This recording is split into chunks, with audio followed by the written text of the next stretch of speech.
Fala pessoal do Canon College, meu nome é Francisco, bem-vindos ao Canoncast, o podcast da Canon BR. Hoje Canon College aqui falando com vocês, com um convidado chamado Victor Afaro.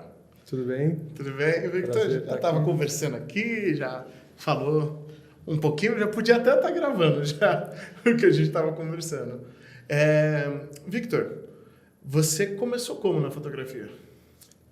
A fotografia, ela começou para mim como um ofício. É engraçado que eu era garoto, estava no colegial e eu tinha aula à tarde, primeiro e segundo colegial. Eu estava de manhã e tinha algumas aulas à tarde. Quando eu fui para o terceiro colegial, eu vou contar a história longa, né? Já que é um podcast, pode, então eu vou contar desde o começo, que eu acho que faz mais sentido. Então, quando eu fui para o terceiro colegial, abriu essa janela da tarde, que eu estava acostumado, porque algumas pessoas iam fazer cursinho e tal. E eu fui trabalhar, eu falei, eu quero trabalhar porque eu era muito ligado, eu queria viajar, eu queria explorar, eu queria sair, eu queria ter minha grana, eu não queria depender dos meus pais e tal. E eu fui trabalhar de office boy numa agência de publicidade que era uma editora também, havia os dois ali. Então eu saía do colégio, ia para casa, almoçava, pegava um ônibus e ia lá para Oscar Freire trabalhar. E nesse lugar é que eu comecei a ver o mundo além do reduto colégio, né, do bairro, porque eu estudava no colégio do bairro, ia a pé, voltava, era um mundinho pequeno. Aí eu comecei a ampliar, andar de ônibus pela cidade e tal. Você morava em que bairro aqui em São Paulo? Eu morava nessa época no Pacaembu. E eu ia trabalhar na região da Oscar Freire. Então, ali Paulista, descia a pé, caminhava ali. Então, foi muito bom para mim explorar e tal. Só que o trabalho de office boy lá era pouco, tinha coisas pontuais e nem todo dia. Então eu tive a oportunidade de ficar lá dentro auxiliar geral, né? Auxiliar administrativo é o nome de office boy, né? E nesse lugar, como era uma editora e uma agência, fotógrafos chegavam apresentando o trabalho e eu sempre era convidado ali para ver. E eu nunca soube da fotografia, nunca tive esse contato. E eu começava a ver esses caras... Mas você foi trabalhar como office boy de publicidade porque alguém em casa era ligado a... Não, na verdade, meu pai ele trabalhou durante 45 anos na TV Globo, então sempre teve essa coisa do audiovisual dentro de casa. E o meu avô era artista plástico, poeta, então tinha uma coisa de arte. Então já tinha uma ali. coisa de arte. Seu pai fazia o quê? Meu pai ele trabalhava na área de produção e operação, então era transmissão, era zero arte, era engenheiro. Sim.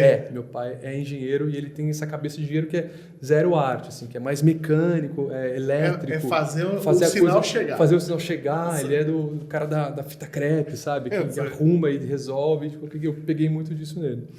Mas nunca soube de fotografia, não era uma coisa que era muito presente. Eu lembro que tinha uma Olympus Trip na minha casa, câmerinha de filme clássica, que tá até da moda hoje, assim, né?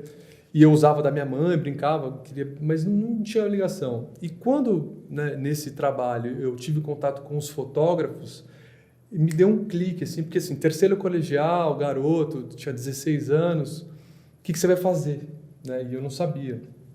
E aí eu comecei a ver esses caras voltavam meio bronzeados, né? Uma galera diferente assim do escritório, mostrando eram os contatos ou os cromos na coisa que os caras estavam fotografando em lugares, né, que não eram a cidade. Muitas vezes eu falei, aí tem uma coisa legal. Tô achando que é por esse caminho, né? Me interessei, achei assim, pela primeira vez eu vi uma profissão que me interessou mais pelo estilo da galera, pelo tipo de viagem que eles faziam, que era o que eu queria fazer, viajar. Eu falei, cara, aí tem. E nesse meio tempo, eles tinham alguma demanda de fotografia interna ali nesse escritório para fazer os layouts, porque na época não tinha internet, assim, do jeito que ela é hoje, era muito inicial, então os bancos de imagem. Então, por exemplo, ia fazer uma campanha eles trabalhavam com farmacêutica, então às vezes tinha que fotografar alguns produtos para aplicar, para eles fazerem um layout para provar. E me jogaram uma câmera na mão e umas lâmpadas fotoflu, que eram umas lâmpadas azuis que eram balanceadas para o filme colorido. E eu caí nesse lugar, assim, com uma câmera na mão, mecânica, e aí minha mãe, falei, mãe, quero fazer um curso para aprender a mexer nisso. E eu morava na frente de uma escola de fotografia. Então eu fazia um curso à noite lá para aprender a mexer na câmera, para poder fazer no trabalho, e os caras me davam um filme, parará. Então foi uma coisa assim muito... E naquele momento... primeiro contato com aquela realidade ali, né? O diafragma obturador, foco, filme, sensibilidade, luz, fotometria, eu falei, cara, é isso que eu vou fazer. Então, ali eu decidi que eu seria fotógrafo. Foi bem... agora. Foi ali, porque tinha que decidir. Sim. Era a fase de vestibular, de faculdade. Eu falei, o que eu vou fazer? Eu lembro que eu tinha um primo que era um primo que eu adorava, que era um role model, né? Que ele fazia direito. Eu falei, eu vou fazer direito. Eu falei, cara, mas eu vou usar gravata. Puta, acho que tem nada. Então eu estava totalmente sem saber. Então, quando isso entrou, eu decidi. Eu entrei e falei, eu vou ser fotógrafo. Avisei todo mundo na minha família. Falei, eu vou ser fotógrafo e tal. O meu pai falou assim, você vai ser fotógrafo, é só faculdade, você vai fazer? Eu falei, não, vou fazer fotografia. Ele falou assim, não, mas fotografia, faculdade, não. Vai fazendo fotografia e faz uma outra faculdade e só para você ter, porque se não der certo, sim, você tem uma profissão. Pai, engenheiro, né? Aí eu falava assim, puta, claro que vai dar certo, porque acho que você, para ser fotógrafo, você tem que ser um pouco maluco, né? Porque é uma coisa meio, né? Você tem que acreditar muito, e jovem. Sim. Então eu acreditei ali naquele momento, meu pai falou, eu vou ser fotógrafo, claro. Você tem filhos? É óbvio, tenho uma menina. Vai dar o mesmo discurso para ela quando ela chega. Mas faz só uma faculdadezinha, filha, só para ter certeza. Só para ter certeza. E essa inocência, eu acho muito fundamental, foi importante para mim, de fato acreditar e entrar de cabeça. Quando eu decidi aquilo, eu entrei ali e não tinha mais nenhum obstáculo, eu seria um fotógrafo. Ainda mais quando a gente é jovem, a gente tem mais oportunidades de esperar, né? De esperar, de errar, de tentar. Depois que a gente vai ficando um pouco mais velho, a gente fica com um pouco... tem um aluguel para pagar, então não posso arriscar tanto agora. Eu tive a oportunidade de morar com os meus pais, estar numa condição que eu podia, né, não tinha que bancar nada. Podia esperar um jovem ainda. Então, tentando ali. Mas na minha cabeça era certo, não tinha o desafio. Né? Meu pai falou, cara, mas é complicado e tal. Então, nesse trabalho, o que aconteceu? Essa editora, nesse momento que eu estava lá, eles tinham uma revista de arquitetura, de projetos de arquitetura, e eles lançaram uma primeira edição que teria fotos. Era uma revista que já tinha alguns anos, só que era só projeto. Vamos fazer uma revista com foto, quem vai ser o fotógrafo? Eu. Já estava lá, moleque, faz tudo. Qual que é a editora, pode falar? Editora Casa 2, uma editora que existe ainda hoje, eu não sei como é que eles estão, que tipo de produto que eles têm. Lembro do Renato Safad, que era o diretor de arte, eu sou grato a ele até hoje, várias conversas me ajudou muito assim, nesse momento. A gente tinha um projeto de tirar um tipo de linguagem e transformar em fotografia na revista. Eles queriam fotografar casas. Sim. Arquitetura, casas prontas. Sim. E um dos donos era sobrinho de um grande fotógrafo de arquitetura, que é o Tuca Reines. Uhum. E ele me colocou em contato com o Tuca e falou, vai lá no estúdio do Tuca, ver como é que ele faz. E eu já comecei, Tuca, o que eu faço? Tem que usar no tripé, tem que colocar tudo no nível, a arquitetura é assim, ele dava umas dicas e eu via ele fotografando. Isso no filme? Era só filme, na época. Eu usava cromo, né? As revistas usavam cromo, negativo eu vinha usar depois, mas nesse momento era só cromo. Eu usava uma 35. Qual que é a diferença do cromo pro negativo? A diferença do cromo, o cromo é um positivo, né? Você, ao revelar, você já tem a imagem pronta. Então, você não tem nenhuma interpretação pós-revelação. Então, ao revelar um cromo, você tem a imagem final, estourou, está escuro, não tem o que fazer. E a cor também está ali, está impresso. Então, ele é extremamente técnico, é uma coisa que você tem que acertar mesmo. Para quem é novinho e não sabe, o negativo, você coloca no Google, o negativo fotografia. Aí vai aparecer umas fitinhas pretas assim, vazadas. Esse vazado é a imagem, tá? Basicamente. E aí você pegava isso daqui, jogava uma luz nela para outro papel que também era sensível à luz, que era a revelação, né? Aí tinha os processos químicos, outras coisas e tudo mais, mas basicamente era isso. Aí, como o Victor falou, era passivo de interpretação, porque no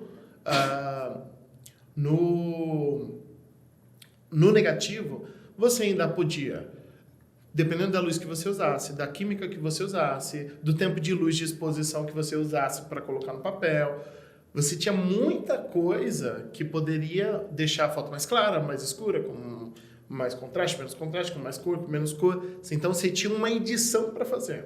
E tinha uma liberdade também de erro até. Você errou um ponto, Dava para corrigir ali, ou você queria clarear um pouquinho, dava para corrigir. No positivo... O positivo não. O cromo, ele é implacável. Já pegava perdeu, aqui, era foto. Era foto, não tem interpretação.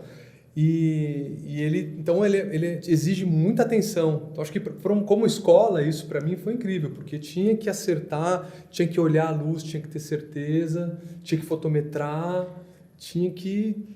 Assim, não podia errar, porque obviamente que a gente fazia o bracketing, que chamava, né? Então você fazia, dependendo de quanta grana você tinha, você fazia mais bracketing mesmo. Então você colocava a câmera ali, você jogava meio pontinho para cá, meio pontinho para lá, para garantir um pontinho para baixo, para cima ali de informação, mas aquilo era o resultado final. E aí era escaneado e já ia para o bracketing é quando você pega uma foto, tira mais 1, menos 1 e 0. Ou 1/3, menos 1/3, 0. Ou mais 2, menos 2 e 0. Ou, sei lá. Menos 2, 0 e menos 1, enfim. Você faz 3 exposições diferentes. 3, 4. Se você tivesse com muita grana, você fazia 5 para garantir. Mas hoje você ainda faz isso? Hoje eu não uso mais cromo, eu ainda uso negativo. Hoje você ainda faz foto de arquitetura? Então, ainda faço momentos? Muito pouco. Mas aí é a ligação que eu quero fazer. Porque assim, hoje, para quem não conhece, foto de arquitetura, você tem várias possibilidades de edição para fazer ela funcionar bem. Sim. Então, se eu tenho uma sala onde eu tenho uma variação muito grande de luminosidade, fotografia não há milagres, tá, gente? Onde está claro, expus para ficar claro aqui, o escuro fica escuro. Expus para o escuro ficar legal, o claro fica muito claro. E a vida é essa daí, não tem o que fazer. Então, você está numa sala onde tem um lugar muito claro, um lugar muito escuro, você consegue fazer várias fotografias e depois lá na pós-edição, juntar tudo e ficar uma lindeza tudo no tripé, e tudo funcionar. No cromo. O cromo a gente até quando até fazia alguma coisa na época, na pós, eles conseguiam recortar, era meio manual a história. Você pegava... colocava para fazer, era menos... A gente usava muito pano preto, assim, para fazer isso. Então, fazia uma exposição de dentro da casa com pano preto, depois fazia uma exposição da janela com... E depois recortava era o estiletinho. Era uma técnica bem... Eu nunca fui do laboratório, né? Eu sempre fui do campo, de tal...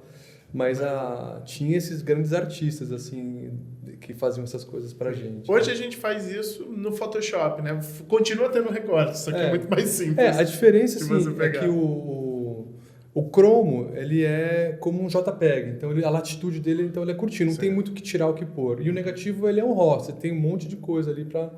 White balance, por exemplo, do JPEG, você tá...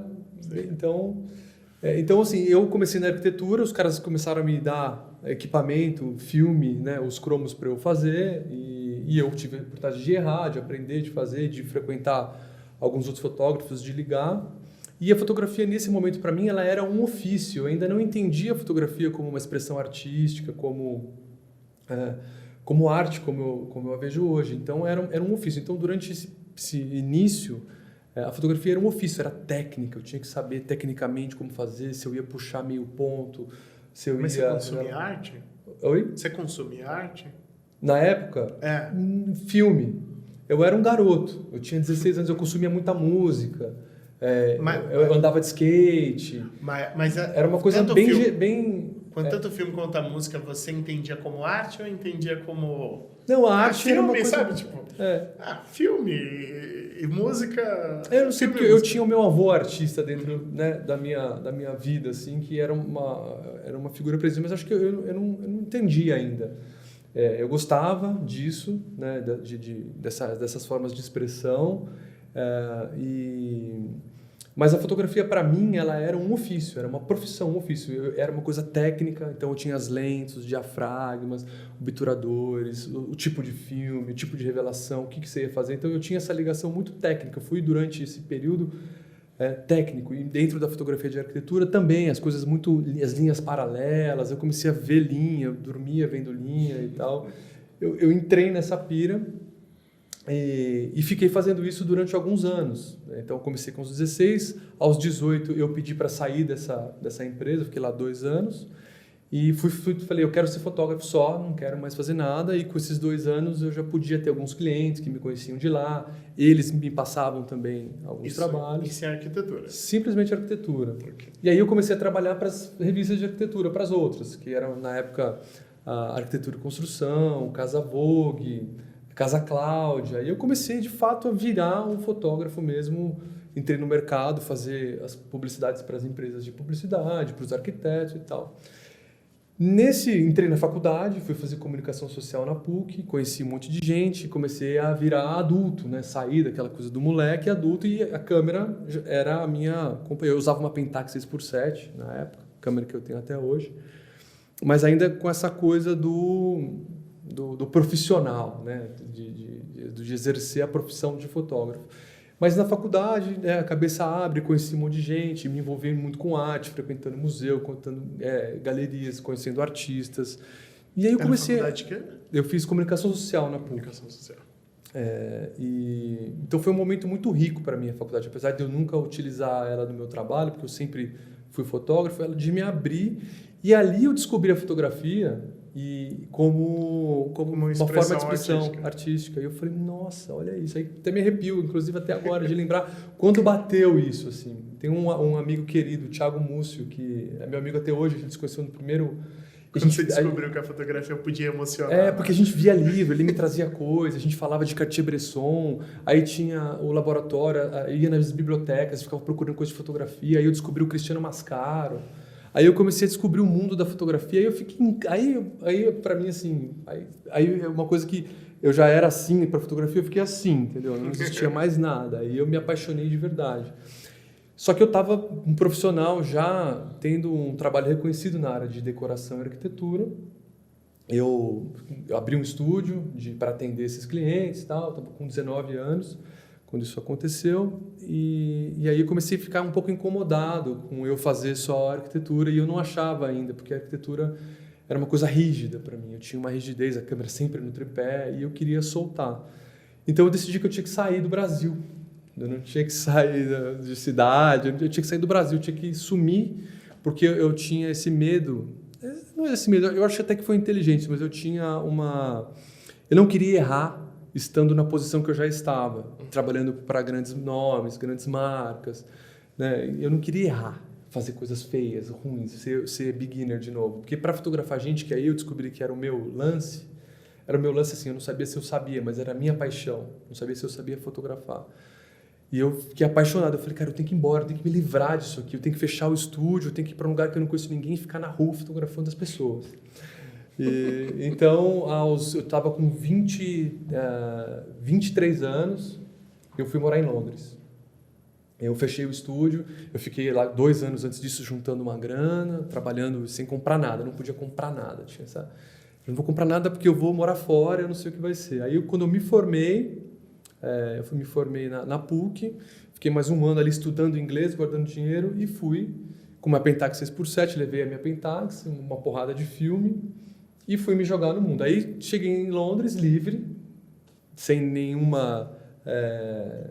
ninguém me conhecia como fotógrafo, e ia na rua fotografar. A gente parava as pessoas na rua para fotografar. Fotos que eu até hoje gosto, assim. Pedia para fazer portrait das pessoas na rua, ia nos festivais, ia nos shows, ia muito festival de música lá. E comecei a exercer essa fotografia, aprender, ia revelar, de grana curta, em pounds, né? Eu lembro que é pound na época. Né? Então juntava ali, aí comecei a usar negativa. Aí na época e hoje, né? Tá igual. A gente voltou, né? A gente voltou 20 anos, porque hoje, na minha época, eu lembro que o pound era 6, hoje eu acho que tá isso, né? Era 6. Eu lembro que a cerveja, você tomava uma cerveja e falava, tô pagando R$30 essa cerveja. Hoje tá igual, né?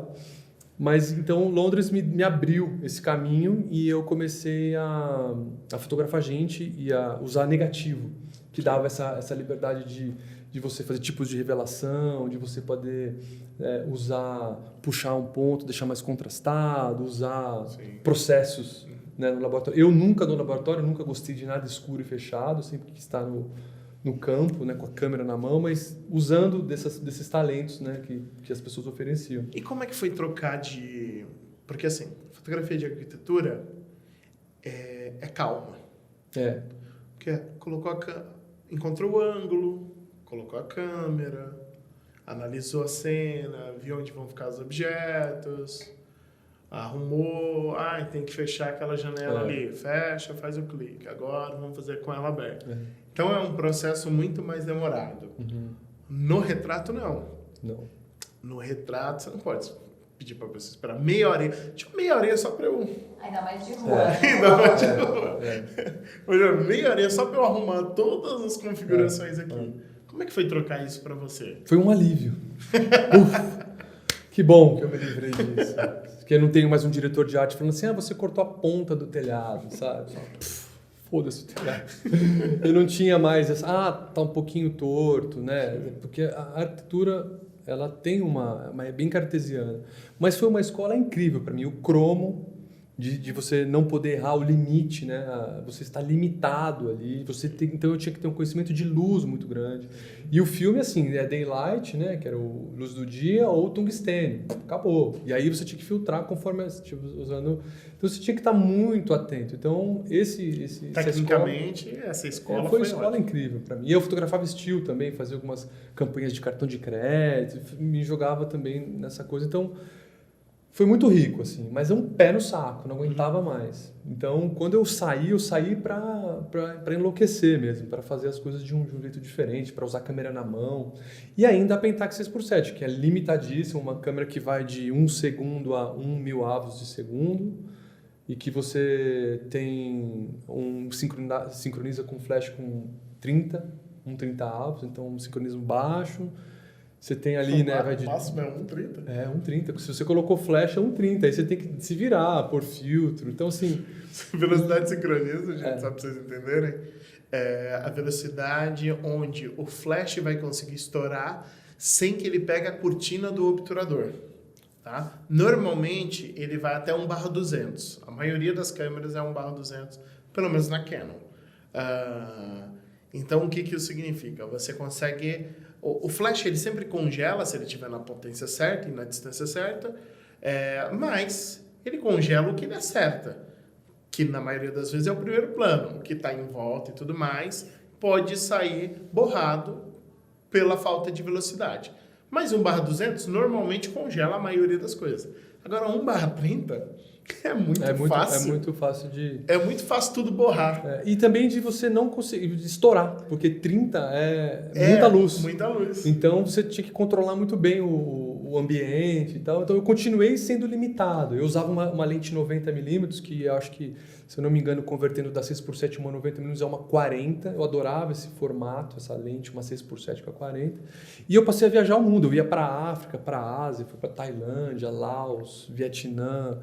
Fui para a Índia, China, tudo com essa câmera, porque... Sempre tirando retrato. Retrato. Então, essas fotos eu viajei em lugares lindos e que só tem foto de gente. Essas fotos ainda tem? Tenho, e elas são atuais para mim, ainda tenho. Eu tenho fotos que são super antigas e que ainda tem ainda, porque foi quando eu descobri realmente o que é a fotografia, para mim, a paixão, né? Só que a arquitetura, ela me trouxe... A observação do ambiente, de olhar o todo por trás, de encaixar linhas, de ver muito a luz natural. Então, a minha fotografia com flash, hoje eu uso 100% flash. Eu uso flash, 100% não dá para dizer, mas 99% eu uso um flash. E o meu flash ele é muito pouco perceptível, porque eu misturo muito com a luz ambiente, eu uso muito a luz ambiente.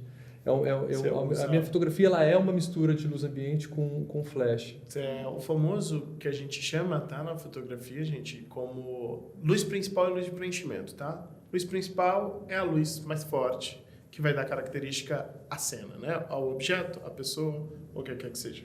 A luz de preenchimento, a luz principal, ela sempre causa sombras, tá bom? A luz de preenchimento, ela vem para suavizar essas sombras ou para ajudar a luz principal em alguma coisa.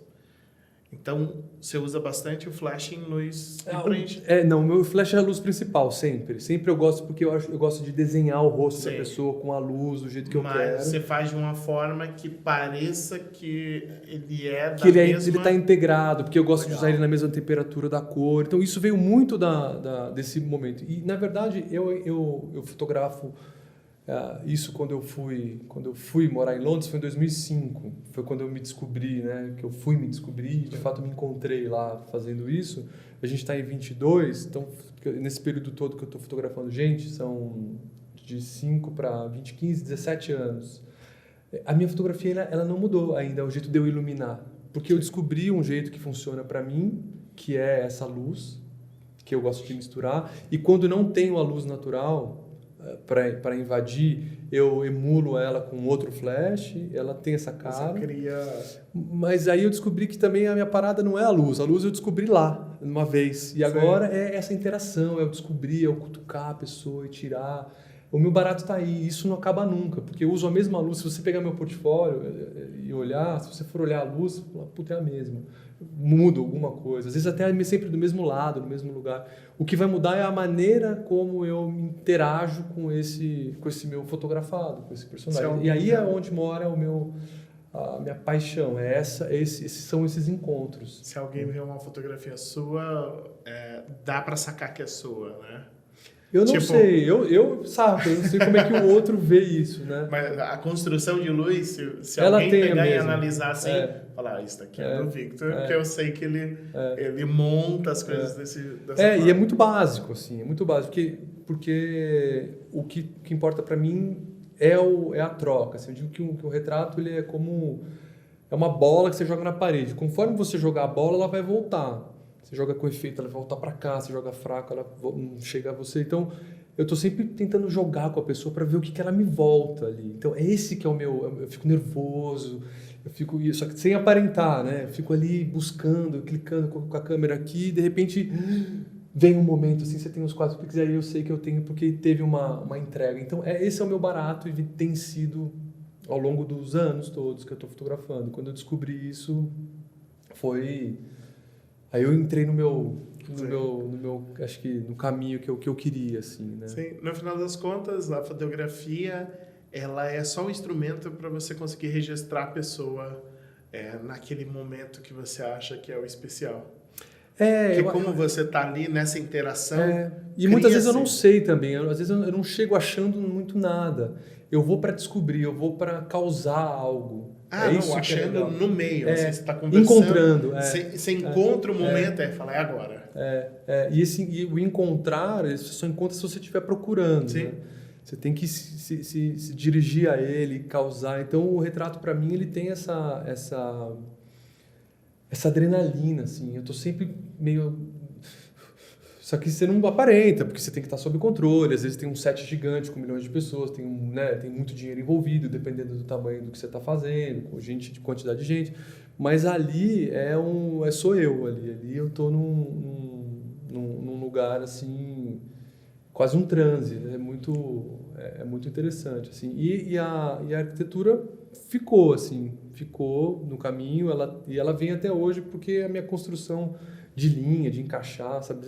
Tô olhando você, aí eu viro um pouquinho assim, eu sei que a linha lá atrás encaixou e que vai me dar um portrait, assim, dentro desse...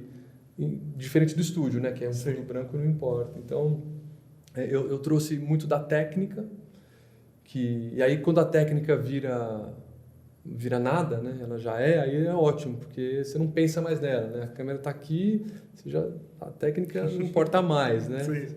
Então a minha luz ela é muito parecida sempre, assim, todos sempre, assim. Aí às vezes tem aquela fase que eu quero mudar e fazer uma luz nova. Aí eu faço uma luz diferente, dou uma pirada, porque eu também curto, brinquedo, né? Equipamento, luz, e fazer, e montar, e testar. Eu sempre tive estúdio, então sempre nos meus estúdios eu pude montar luzes diferentes, mas aí dá um tempinho eu já volto. Deixa eu voltar para a origem. Eu volto pro... A produção tá quase ali vomitando alguma coisa. Já tô aqui perto do meu microfone. Para quem você faz esses retratos? Né? Quem é o seu cliente? Não necessariamente o nome, mas quem que te chama para fazer esses retratos? Sim. Os clientes são... É bem amplo, sim. Eu trabalho com publicidade, eu trabalho com as editoras, as revistas, que é o lugar mais legal de trabalhar, que é o que dá menos dinheiro, mas é o que dá mais prazer e liberdade. E eu trabalho para o público final também, o público final, acho que não é a palavra certa, mas para o público comum, que não é nem da agência, nem da empresa. É um médico, um advogado que precisa de um portrait, um artista, uma atriz que quer renovar o portfólio, que me liga e fala, quero fazer fotos de divulgação, tô lançando, vou sair na novela agora, vamos fazer umas fotos para eu circular na mídia. Tem as marcas que estão precisando fazer conteúdo, seja de foto ou vídeo, que me chamam. E os editoriais, que são as ideias mais mirabolantes, geralmente, que conseguem envolver, que quando a gente fala o cachê, todo mundo fala, não acredito que é só isso. Fala, é só isso. Você, você paga o seu os dia, assistentes. os assistentes. Aí agora tem os editoriais que tá ficando mais profissional. Eu lembro que no começo era bem mais cru, assim. Agora você consegue ainda incluir uma conta de assistente, de locação de alguma coisa e tal. Mas é bem pequeno, né? Os orçamentos são bem pequenos, mas te dá uma liberdade total, né? Assim, eles vêm com ideias que você não teria condição de fazer, né? De produção, consegue juntar um monte de gente. Então o editorial é incrível, mas não dá para viver só disso. Já quando eu era garoto já deu. Quando eu era mais jovem que eu voltei, porque voltando um pouquinho na história lá de Londres, para a gente chegar até hoje. Então, eu fiquei 1 ano em Londres fazendo retrato, só que eu não me coloquei no mercado lá. Eu não consegui, eu viajei muito. Eu estava numa vida muito nômade, mudava de casa em casa, ficava 1 mês no Marrocos, voltava e arrumava um trabalho de barman e ficava mais um pouco. E eu falei, cara, não vai dar futuro isso. E aí eu decidi ir para Nova York. Porque eu me envolvi muito com fotografia, né? Tava sempre estudando, falei, cara, Nova York é onde a coisa está acontecendo com maior volume. E eu fiz a minha mala, o que coube numa mala, porque só podia despachar uma, eu só tinha dinheiro para uma. Me inscrevi num hostel, eu peguei um hostel por 3 dias e um curso na ICP, que é International Center of Photography, que ainda existe, né? Que é um lugar incrível. E de Londres pulei para Nova York. Falei, agora vai ser só fotografia, não vou mais ficar viajando pelo mundo, não vou mais ficar com essa vida de nômade. Aí quando eu cheguei em Nova York, conheci um cara nessa escola que falou, pô, que legal, eu vou fazer uma foto amanhã, quer ir comigo? Aí lá encontrei um outro, falou, você pode fotografar alguma coisa para mim? Aí o outro falou assim, cara, eu tenho um estúdio que fica na 28 com a Broadway, você não quer pôr uma mesa lá? Você fica no estúdio. Aí, de repente, eu estava 1 mês em Nova York, eu não tinha nem casa para morar e eu já tinha um estúdio. Um estúdio na Broadway com a 28. Eu tinha vários outros estúdios, um estúdio gigante. Sim. Que não era meu, mas eu tinha um lugar, tinha um endereço. Fiz cartão com endereço de Manhattan, sabe? Falei, cara, pô, é isso. E lá eu me envolvi na fotografia, assim, de forma, entrei de cabeça. Fiquei 3 anos lá fazendo só isso. Consegui um agente lá que começou a me representar depois, no último ano que eu estava lá. Fiz assistência para grandes fotógrafos, aprendi muita coisa. Ralei muito mesmo, né? Assim, mas eu consegui ralar só na fotografia, não precisei ser barman, consegui fazer assistência, me virar. Não precisava ficar... porque assim, nada contra ser barman, mas pô, enquanto eu estou sendo barman, eu não estou fotografando. Eu vim no mundo para ser fotógrafo, então... Enquanto eu estou viajando, eu ficava 1 mês no Mianmar, eu estava ali viajando, fotografando, mas era uma vida meio doida, assim, meio... Sem foco. Uma vida sem foco, uma vida meio hippie, assim, sabe? Sim, um hippie de Pentax 6x7, assim, eu andava com os filmes 220 na mochilinha e ficava com essa câmera andando, mas eu sabia que isso foi importante, mas que não ia me dar o passo comercial, né, da coisa, que eu sempre quis ser um fotógrafo comercial, eu sempre quis trabalhar, né, para gerar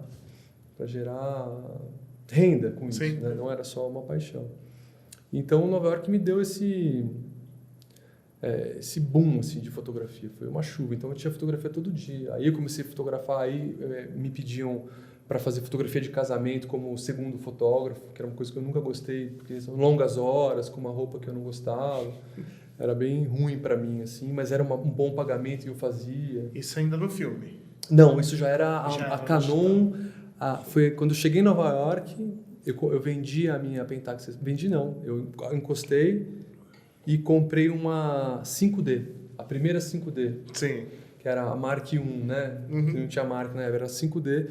que era uma puta câmera, full frame, se não me engano era 13 megapixels. Acho que era isso. Mas que já resolvia a vida toda e comprei... E aí eu comecei a comprar as lentes, aí eu comprei uma 50, 1.2, que eram as lentes L, aí eu entrei no mundo da Canon digital com essa câmera e aí foi uma liberdade total, né? Porque assim, eu duro, sem grana, tendo que fazer negativo 6x7, era bem limitado. Às vezes eu tenho uma viagem do Marrocos que eu fui revelar o filme tão depois e eu passei por ele por tantos aeroportos que o filme tá todo meio estragado, sabe? Porque não tinha grana. Eu chegava em Londres, tinha que trabalhar para poder ter grana, aí você tinha que ter grana para pagar o aluguel semanal e o filme não revelava. E aí o filme deu uma estragada. Então tem umas histórias assim. Então quando veio o digital, foi um alívio, porque se tinha qualidade, porque antigamente tinha ainda, antigamente não, naquela época, 2006, quando eu cheguei em Nova York, tinha já algumas câmeras digitais no mercado, só que elas não eram full frame. E eu da 6x7 para passar por um cropadinho,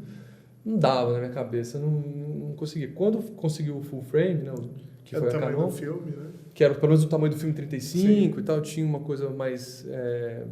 era uma coisa mais comum, né, de se entender. Falei, e aí me deu essa liberdade de fazer mil coisas, né? E é engraçado que até hoje eu ainda uso o meu formato, meu aspect ratio, né, eu uso no formato 6x7. Eu cropo as minhas fotos todas no formato, eu não uso o 3x2, né, que é o da câmera.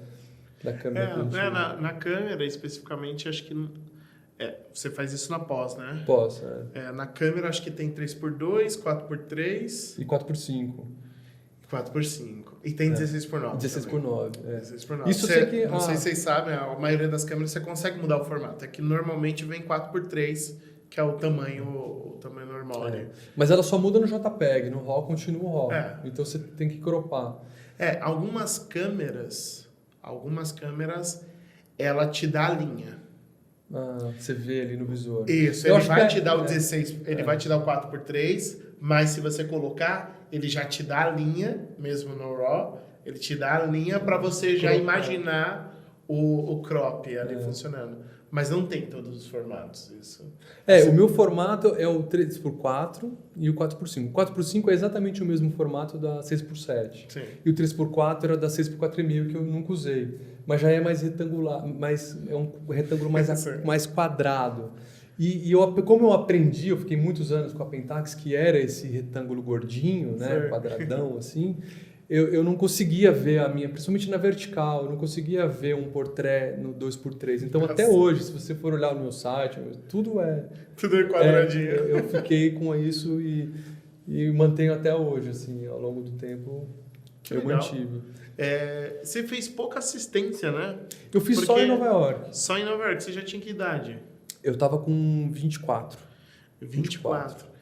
Então, é interessante, porque muitas pessoas começaram com assistente, né? Então, você vai pegando técnicas e vícios das outras pessoas para desenvolver o próprio estilo. Você não teve isso, né? Eu não tive no começo. No começo eu não tive, porque eu já comecei trabalhando, porque eu tive a oportunidade de estar dentro de uma editora que tinha demanda e que, de repente, os caras começaram a me mandar para fotografar todo o tempo. Então, fui aprendendo com... Eu me lembro que eu ia muito... Não, mas é interessante porque como você começou na arquitetura, essa ideia de... Sem ser no fundo branco, é claro. Essa ideia de você olhar para o cenário, já imaginar a linha ali junto com a pessoa, te dá outra habilidade. Eu creio que sim. Porque você já pensa, você não está pensando só na pessoa, você está pensando a pessoa em composição ao cenário existente. Isso é fundamental. Isso está impregnado em mim, eu não consigo tirar mais. Foi uma das coisas que ficou e eu não consigo mais tirar.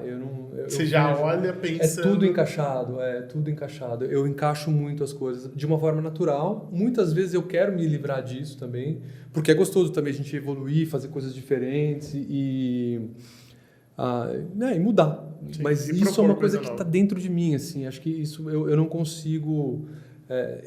assim, a minha escola, por exemplo, o fotógrafo que eu mais vi na vida assim, foi o Cartier-Bresson, né? Que para mim é o grande né, o primeiro grande fotógrafo, assim. E se você olha o trabalho dele, cara, tudo encaixadinho, tá tudo no lugar. Eu olhava aqui, lembro que eu olhava e falava, cara, como é que ele conseguiu? Tá tudo, né, tudo equilíbrio. Eu sempre digo que a foto boa, se você pega a foto, né, você tá olhando para ela, mas se você imaginar ela em 2D, assim, deitar ela e colocar o dedo no meio, ela não pode cair. Ela tem que estar o equilíbrio. Os volumes tem que ser Ela parecidos. tem que estar equilibrada. Se você colocar o dedo aqui, ela tem que ficar... Então, eu tento encaixar. Então, assim, se não tem...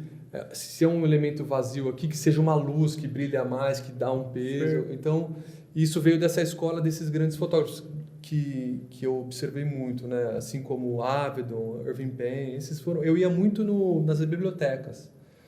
Nesse momento, quando eu morava no Brasil, eu lembro que eu ia na FINAC. Eu ficava lá sentado, não tinha grana para comprar os livros, ficava lendo, eu tem uma foto amanhã, vou fotografar em Ubatuba. Sim. Eu ia e ficava lendo livro de técnica, tentando entender o balanço de cor, porque não tinha internet, Sim, não tinha. Isso a gente está falando antes dos anos 2000, né? Sim. Para quem é novinho não sabe o que é uma livraria, era uma coisa que existia antigamente no Brasil, que tinham livrarias muito grandes. Eu falo brincando, mas é verdade, as pessoas não têm. Ou para quem é muito novo, não tem. Mas tinha muita livraria que você entrava para ler. Então você podia entrar, tinha dentro da livraria tinha lugares para sentar. A gente tem aqui a Livraria Cultura, né? Ainda tem. Que é um lugar maravilhoso para isso. No Conjunto Nacional, na Avenida Paulista, que você chega lá, pega qualquer livro, senta e vê. É que diminuiu muito, né? Tinha a FINAC, na Paulista, que fechou. Eu acho que a Cultura Geek fechou, que é dentro da que era lá Nacional, dentro. do lado tinha uma cultura... Eu não sei, posso estar falando errado, mas muitas livrarias fecharam, então esses espaços que o pessoal ia para sentar, podia pegar um livro, ler... Era incrível. Uma coisa que eu fiz muito assim na minha vida, nesse momento de arquitetura principalmente, eu ia na FINAC, que na FINAC era ali em Pinheiros, um prédio grandão que agora virou uma outra história lá, e era uma livraria gigante e uma banca gigante. Então tinha as revistas do mundo inteiro, eu passava o dia inteiro lá. Tipo, nem comprava nem água, levava uma garrafinha d'água, ficava sentado no chão olhando. E eu me lembro que eu pegava as revistas, eu ia na seção, por exemplo, de arquitetura e decoração, eu olhava no expediente, anotava o nome de quem era o diretor de arte e se tinha algum e-mail. Aí eu fazia uma lista, voltava para o meu estúdio e mandava e-mail para todo mundo. Olá, tudo bem? Prazer, sou Vitor Afaro, eu queria apresentar meu trabalho, eu gosto muito da revista de vocês. Mandava um textinho, sempre alguém me respondia. Então tá. E existia essa coisa de você levar o portfólio, então você ia pessoalmente, então eu preparava os portfólios, levava, ia lá, a pessoa olhava o portfólio, deixava um cartão, de repente tocava o telefone, tinha uma foto para fazer. Então as livrarias, elas eram o meu Instagram da época, assim, as bancas. Aí eu ia ver, por exemplo, eu sabia que eu tinha uma foto que ia acontecer, né, daqui a pouco, amanhã, depois, eu ia na livraria para ficar vendo livro, para me inspirar. Eu usei muito para pegar as referências, para me inspirar, para ver tipo de opções e tal. Então eu usei muito isso e ainda uso, ainda sou muito ligado a livros, assim. Acho que a fotografia impressa ainda me encanta muito. Assim. Que legal. Você passou 4 anos em Nova York? 3. Foram 1 ano em Londres e 3 em Nova York. Lá eu fiz assistência. Lá eu pude ver Mas ali você já tinha você já tinha formações técnicas e culturais já... Então, mas isso é o de menos, sabia? Isso é o que eu considero menos importante, assim, que eu falo muito quando do workshop, assim, para os alunos, que essa parte técnica está no YouTube, de graça. Se você fuçar, procurar, assistir, tem. O negócio é você montar o business, você fazer o cliente voltar, você entregar, você atender, você resolver um problema, o cara te pedir uma coisa, você ter condições de fazer no momento, de se comportar no set, de entender como é que você interage com o maquiador, como é que você interage com o stylist, como é que você interage com o próprio cliente, como é que você interage com o seu fotografado, o que você vai falar para ele. Então, isso você está num set, esse é para mim a maior riqueza de você ter a possibilidade de entrar num set de um grande fotógrafo, de ver alguém trabalhando, porque você saca coisas que o YouTube não te mostra. Sim. Então, isso eu aprendi muito em Nova York, ver esses caras bacanas fotografando. Eu rodei muito, fui assistente de vários, fui assistente freelancer lá, então atendia, às vezes tinha um fotógrafo que gostava muito de mim e ia sempre. Então eu pude ver como é que os caras lidavam, como é que era, por exemplo, um set em que o cara vai fotografar a Gisele Bündchen, entendeu? Eu estava aprendendo aquilo. E de repente eu via o cara trabalhando ali, o jeito que era, o jeito que a coisa acontecia. Então desmistificou muito para mim isso. Tirou essa coisa que tem uma coisa, um glamour de quem vê por fora, de que quem está lá trabalhando não tem zero, entendeu? O máximo de glamour que tinha, assim, tinha um fotógrafo que eu trabalhava que ele sempre abria uma garrafa de champanhe no final para brindar, assim. Mas é relação, entendeu? É difícil, é duro, é tenso. Ali a garrafa de champanhe era muito mais teatral. Era teatral no final, assim, né? Eu me lembro que eu fotografei... Essa história é muito boa. Tinha um fotógrafo, vou até citar o nome dele, que chama Thierry Legroy. É um fotógrafo francês. Ele tem uma revista chamada French, que é uma revista uma revista de moda, assim, de comportamento bem legal, bem super conceituada. E eu fui assistente dele em Nova York. Ele morava na França e fotografava muito em Nova York, muito. E eu era o assistente dele lá, o primeiro assistente. E ele usava a Pentax 6x7, que era uma câmera que eu manjava e tal. E ele alugava sempre um estúdio, e às vezes eu dirigia para ele pela cidade e tal. Então fiquei muito esperto com esse cara. E eu me lembro que a gente ele foi fotografar a Adriana Lima, que isso foi em 2007, por aí, top da carreira, ela estava bombando aquela coisa das Angels lá, para a revista French, né? E ele, no estúdio dele, assim, tipo, tinha um resto de pizza, assim, que ele esquentou e deu para ela, sabe, assim, tipo, uma das fotos mais tops. Ele falou assim, não, puta, come pizza velha, toma um copo d'água, tipo, não tem frescura. E o cara fazendo uns puta trabalho foda, mas assim, não tinha frescura nenhuma. E ele usava uma sombrinha, ele fotografava, tipo, Sharon Stone, fotografava, assim, os astros. Um flash, uma sombrinha, e é isso e pizza velha. Eu falava, cara, não tô acreditando, que legal. Também quebrou pra mim o mito, sabe, Sim. de achar que tudo é oba-oba, tudo é... E esse cara me mostrou, assim, e eu me lembro que nessa época eu descobri um modificador de luz da Elinchron, que era uma sombrinha, um Octabank, que tinha 1,5 metro e que você colocava o flash invertido. Ele disparava diferente de um Octa normal, né? Ele é assim, aí você coloca o flash aqui, e aí tem um pano aqui, ele vai disparando de frente, né? Sim.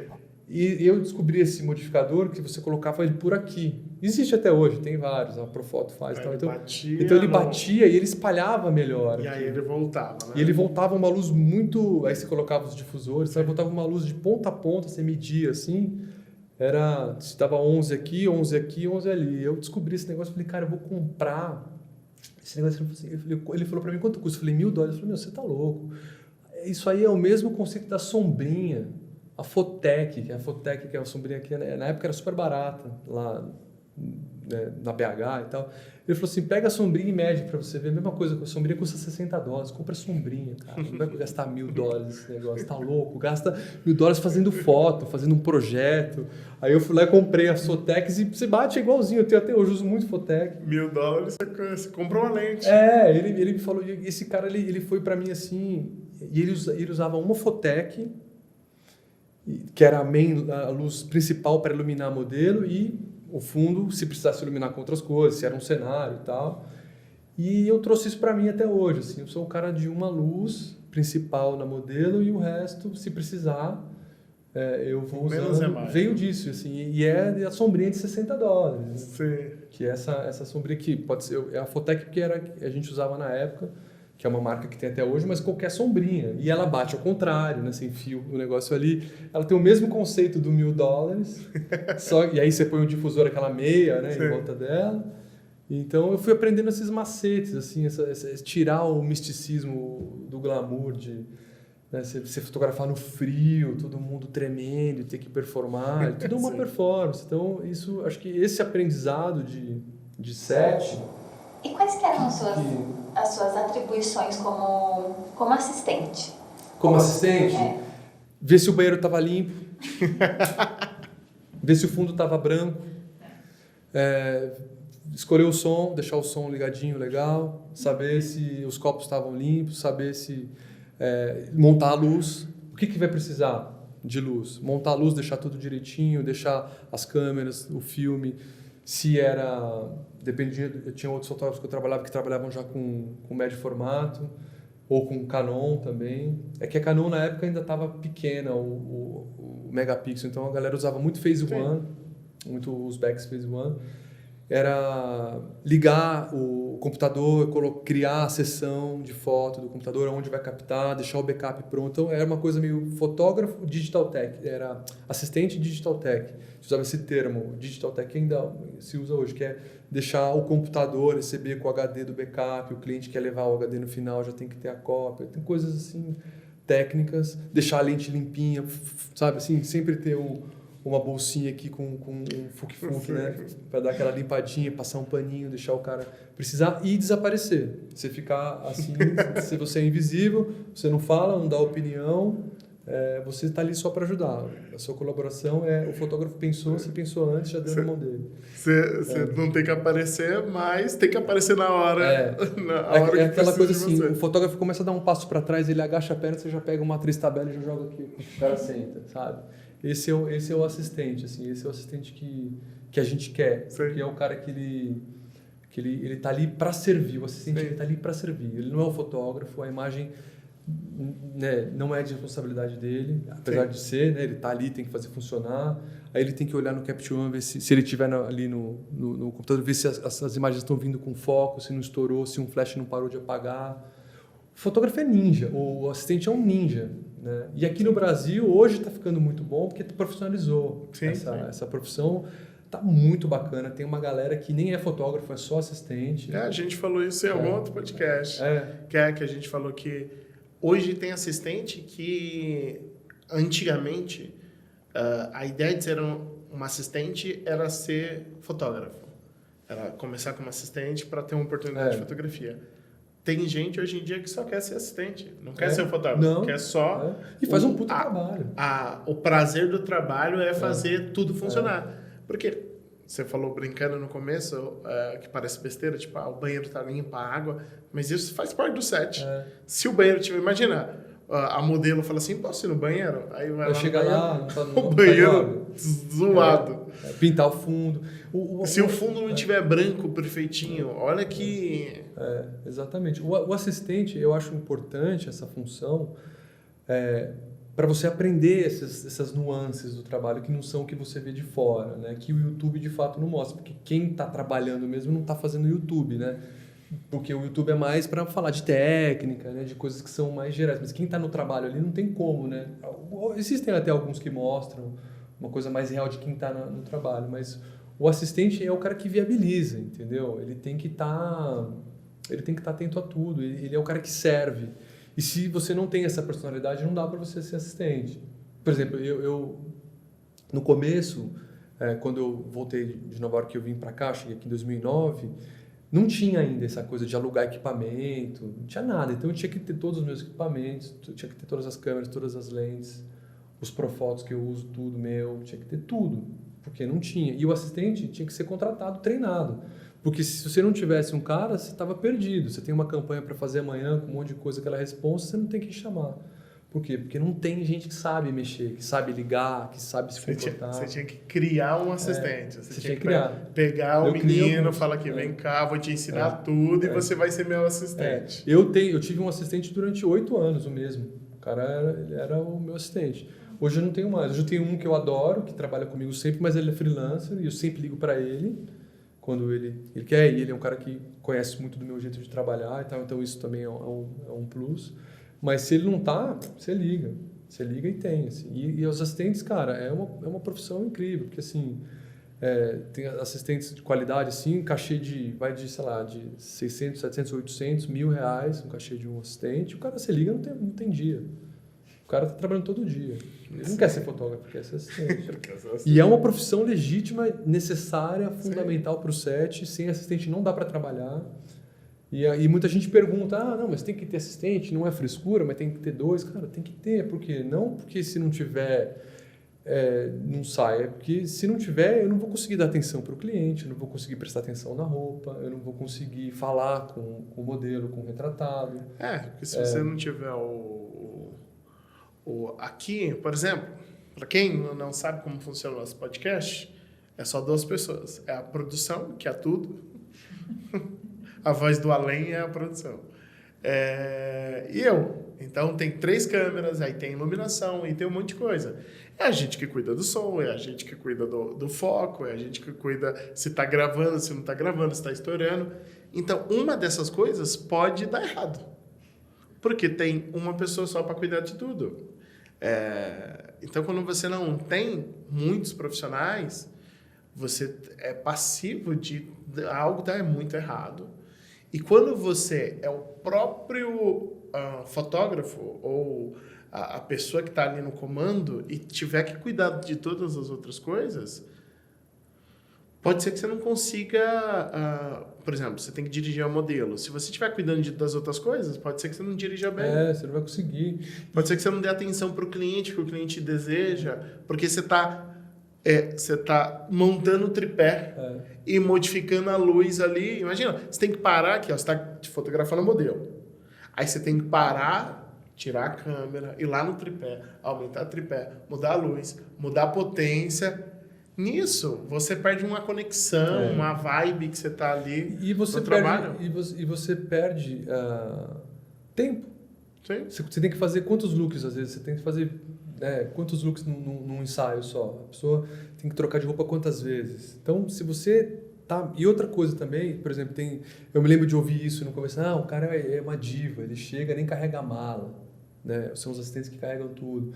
E eu nunca entendi muito bem isso e tal, e hoje, nos meus trabalhos, eu não carrego também a mala.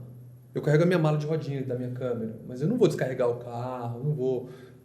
Por quê? Porque eu estou pensando em 5 mil coisas, já estou abrindo o laptop, estou vendo aqui, estou ajeitando as coisas.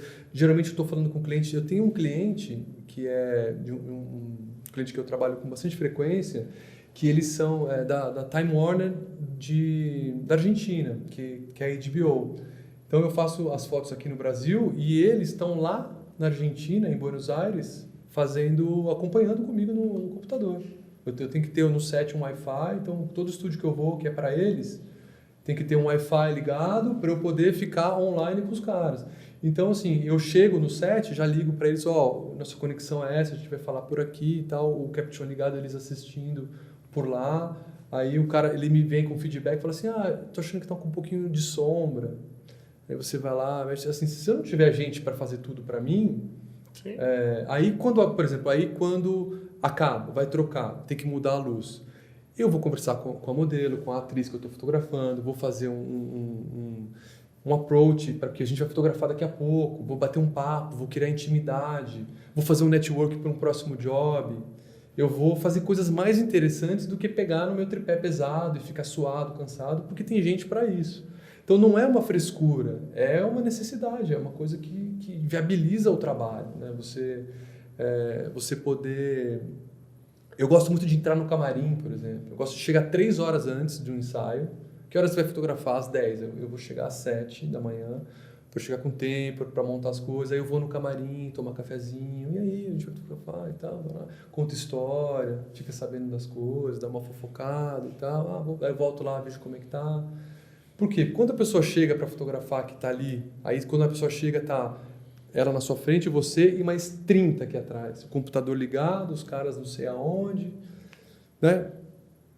Vocês dois ali já estão semi-brother, já conversou um pouquinho e tal. Então, o assistente tem tem essa função de te deixar seguro de que está tudo montado, de que sabe montar um tripé, que não vai cair na cabeça de alguém. Então, é uma profissão importante e não é estrelismo, como eu já pensei que fosse, né? É uma profissão que viabiliza mesmo a qualidade. Assim, você consegue trabalhar com mais fluidez, com mais qualidade, da atenção, né? E lembrando, gente, uma pessoa só consegue cozinhar, tá? No entanto, se você tiver alguém para cortar cebola, alguém para cortar o alho, alguém para amaciar a carne, alguém para fazer isso ou aquilo, você deixa o fluxo muito melhor e você se preocupa só com o resultado final ou o que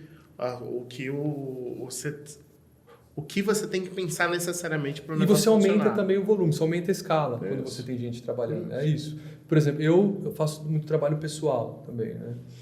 que são trabalhos que eu me pauto e eu vou atrás. Eu, por exemplo, agora eu estou fazendo um projeto chamado Reservado, que é por um livro em que eu vou na casa das pessoas e fotografá-las nos seus quartos, nas suas camas. Então, é um projeto bem intimista e que eu não levo você vai ninguém. sozinho.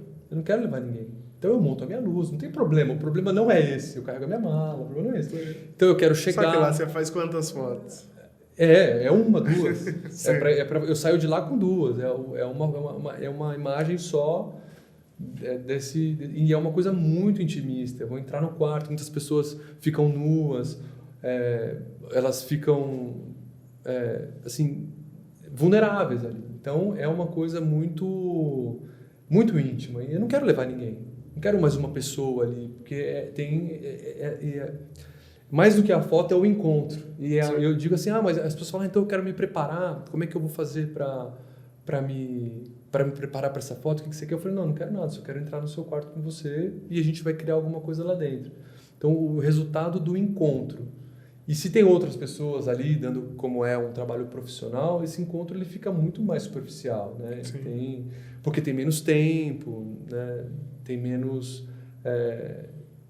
Tem muita gente interrompendo, então quando eu entro ali, aí eu vou com a minha luz, é sempre a mesma luz também. É a mesma luz é o mesmo kit Na verdade, o kit muda porque eu tenho um kit menor, que eu uso um flash pequeno, a bateria, com uma sombrinha menor, um tripézinho, e vai aqui comigo.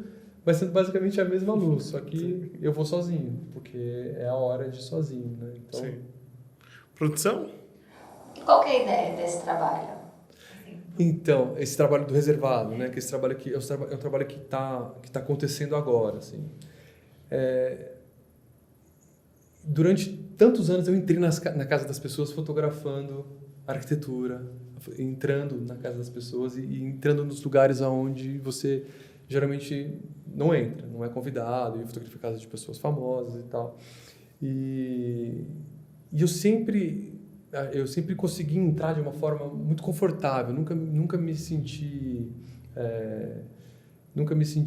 invadindo, né? Eu me lembro até de um fotógrafo que falou assim, eu vou fotografar na casa das pessoas, eu não mexo uma cadeira de lugar, eu não sento, eu vou ali, só máximo eu tomo um café, eu não faço nada. Eu sento, eu troco ideia, eu aceito café, água, então eu já tinha essa coisa, eu falei, cara, será que eu consigo... que aconteceu essa coisa meio, foi da pandemia também, teve esse pensamento, sabe, das pessoas estarem dentro dos seus lugares de reclusão, de você ser você mesmo, de solidão, de alegria, tristeza, mas é um lugar de vulnerabilidade, que é o seu quarto. Eu falei, eu tenho condições de acessar esse lugar.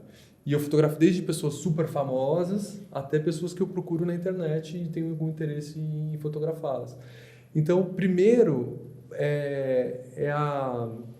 a coragem minha, porque existe uma coragem de adentrar esse espaço tão recluso como o quarto, tão sagrado, e poder ali criar uma imagem juntos. Então, assim, esse desafio para mim foi colocado ao entrar na casa da pessoa, entrar no quarto, e muita gente se abre a porta, oi, tudo bem, prazer, não conheço, você quer uma água? Quero. Aí vou montando o equipamento devagarzinho, vamos lá pro quarto, vamos. E a coisa vai se construindo e estão vindo fotos assim muito para mim assim muito interessantes porque são encontros. Eu não tenho como prever o que vai acontecer. Não tem briefing, não tem layout, não tem nada.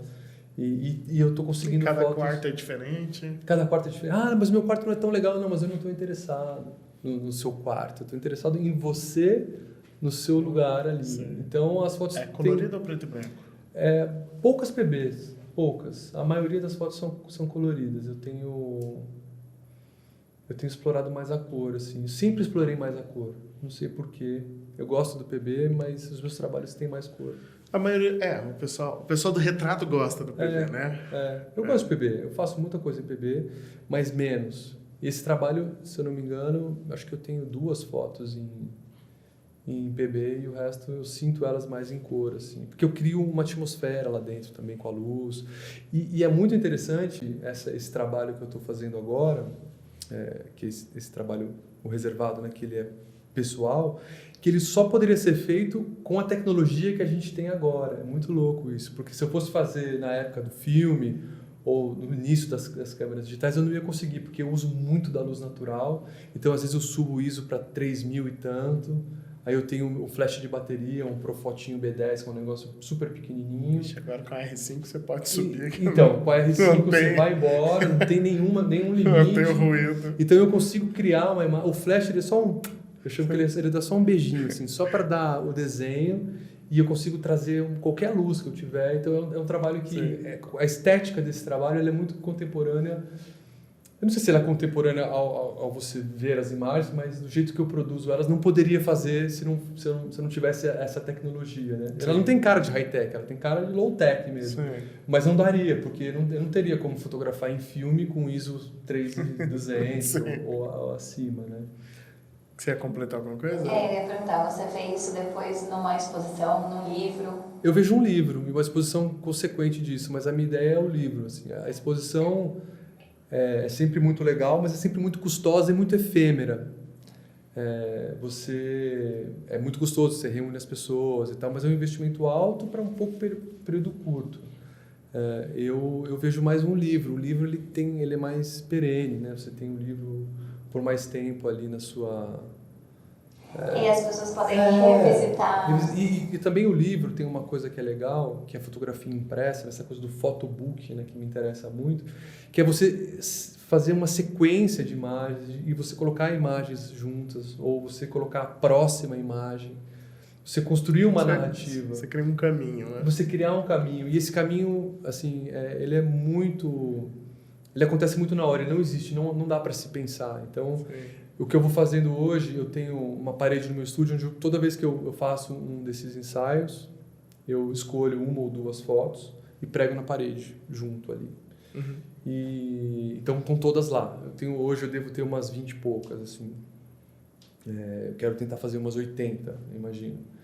Então eu vou olhando as imagens e aí de repente você tira uma daqui, põe aqui, você fala, nossa, que conversa, eu não tinha imaginado. Aí de repente eu vou encontrar alguém, algum amigo fotógrafo, algum amigo designer, então eu pego tudo, levo na mochila e jogo na mesa para ver junto. Aí você fica juntando uma na outra. Então tem um barato assim que a fotografia comercial não permite, né? Ela é muito rápida, ela tem uma entrega, você tem que entregar muito imediato, né? Que eu adoro também, mas esse namoro é pouco, assim. Sim. Fora a fotografia, você também faz vídeo, né? O vídeo, culpa da Canon. O vídeo, acho que todos os fotógrafos, né, hoje são obrigados a fazer, né? O vídeo, se não... Acho que o vídeo hoje ele representa, sei lá, 40% do meu faturamento, sabe? Ele é muito importante. E começou com a 5D Mark II, quando ela apresentou aquele full frame que fazia vídeo e tal, todo mundo se encantou, e eu também já estava com a câmera na mão, comecei a mexer, comecei a fotografar, comecei a aprender, comecei a me interessar, e aí durante um momento eu virei o nerd do vídeo, assim, sabe? Igual eu fui o nerd da fotografia, eu lembro que teve uma época que eu estava envolvido com design, eu fazia umas luminárias, eu mexia com moto.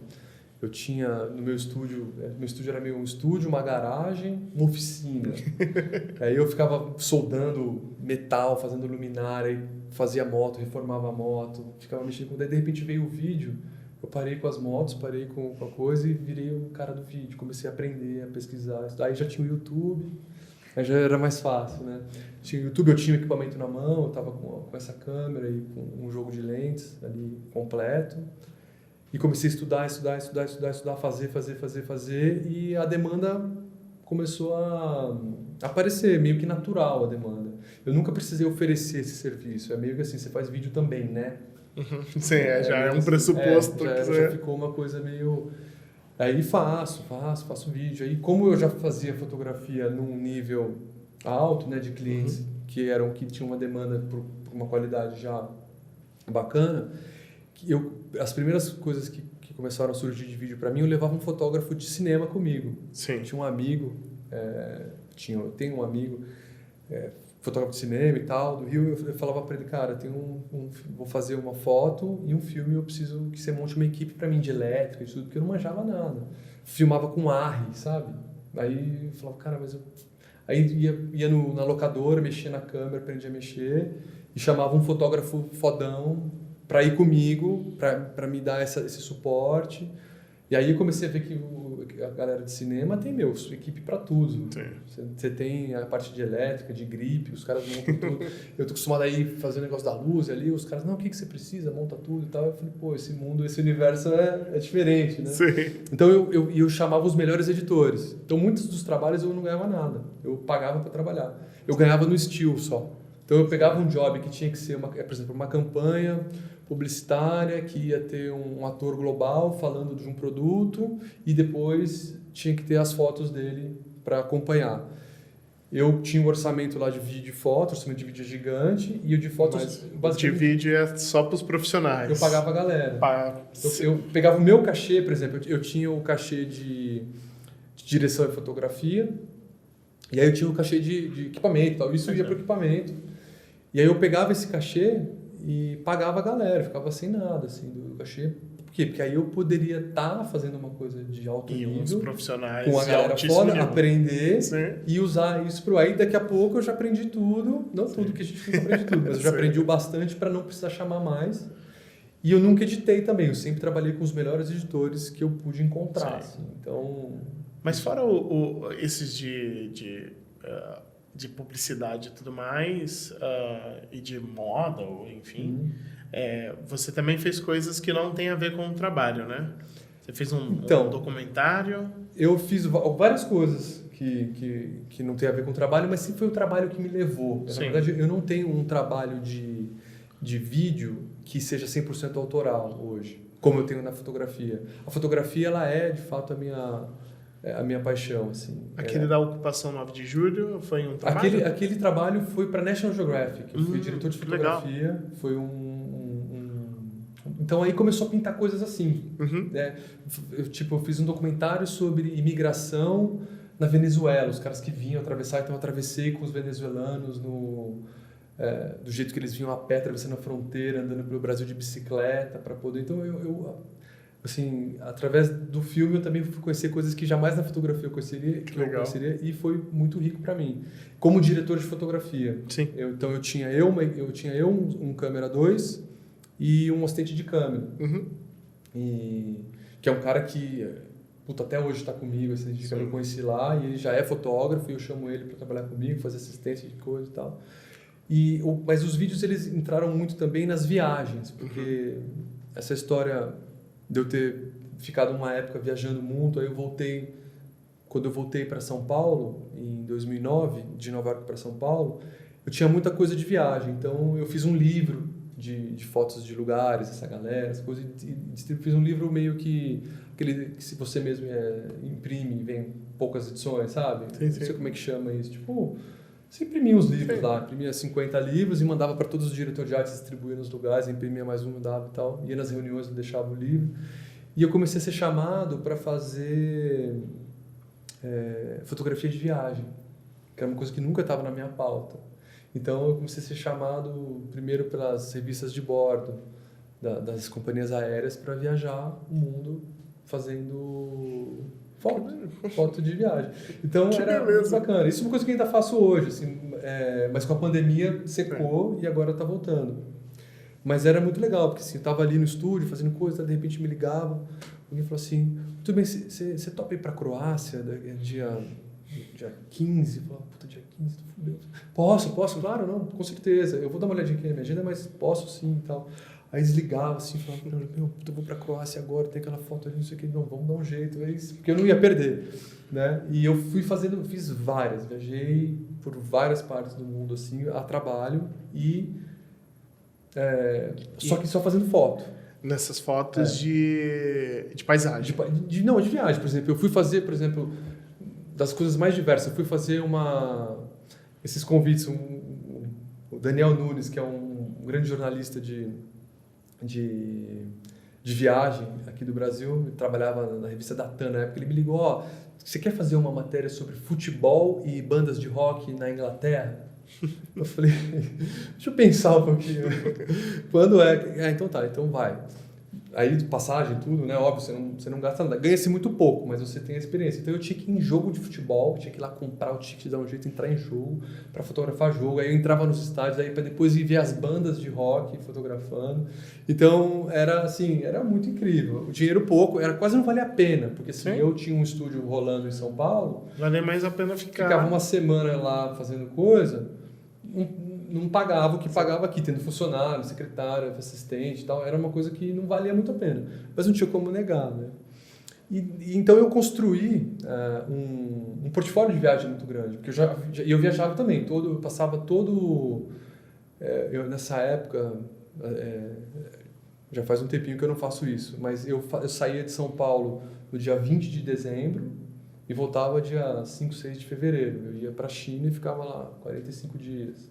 Ia para Mianmar, ficava 45 dias. Ficava em lugares assim, né, Vietnã, lá, Sudeste Asiático eu fui muito fazendo isso, Índia, tudo por conta própria. Então eu tinha Você já tinha um gosto pela viagem. Eu tinha um gosto pela viagem, mas era pela viagem mesmo, não tinha nenhuma ambição.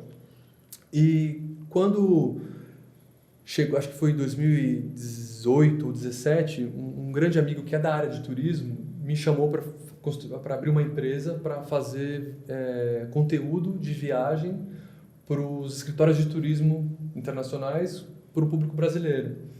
Então, nesse momento que o vídeo... eu não conseguia mais viajar só fazendo foto, aí o vídeo entrou, que essas câmeras híbridas, então, salvaram. E eu fazia conteúdo, eu fazia viagens a trabalho mesmo, que eu ia ficar... eu tenho um trabalho que eu fiquei 25 dias na Nova Zelândia filmando, produzindo conteúdo para o público brasileiro. Fui para África do Sul, Peru, tudo fazendo vídeo. Então o vídeo veio, aí eu levava um fotógrafo bom comigo para me ajudar a agregar na viagem. Então foi muito orgânico a coisa, aconteceu de uma forma muito... Aí nisso a National Geographic me convidou, porque já tinham visto os meus vídeos. Aí eu fiz uma viagem pela Patagônia com a Mir Klink para um trabalho que virou...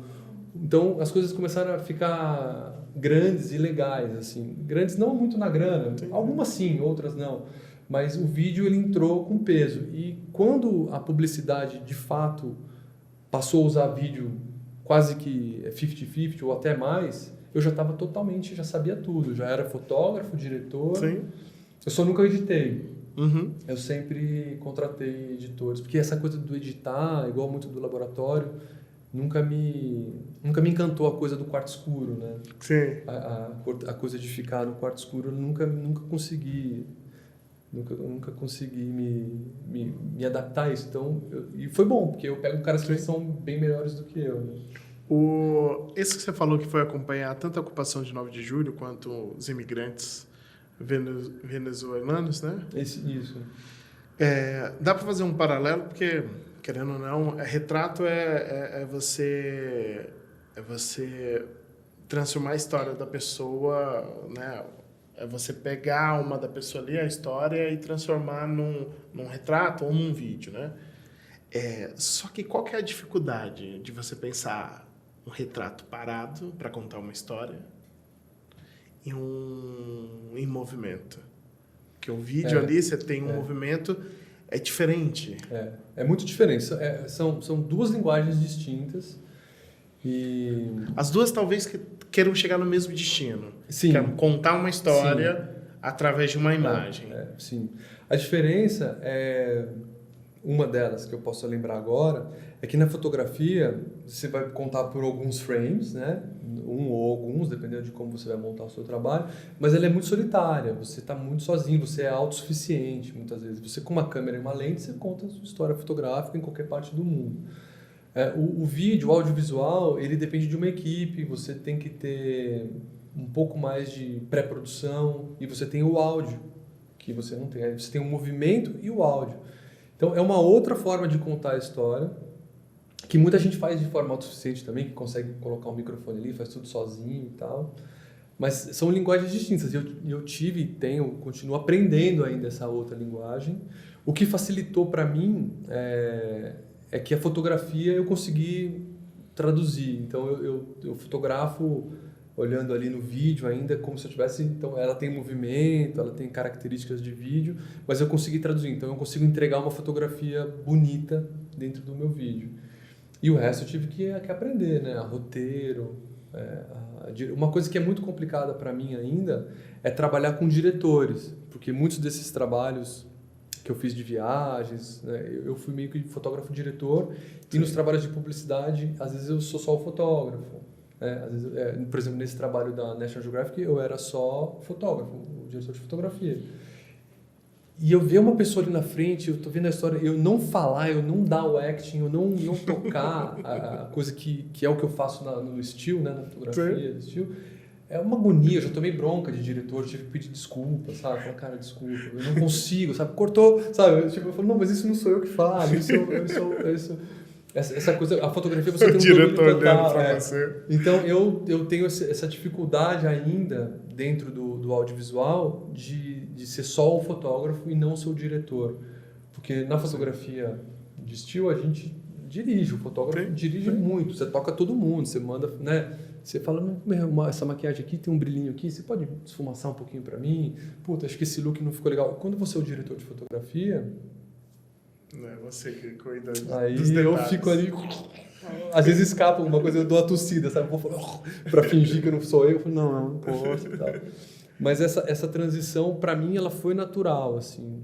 Ela aconteceu de forma natural por uma demanda do mercado mesmo. Então, hoje, é muito raro eu fazer algum trabalho publicitário que não tenha vídeo.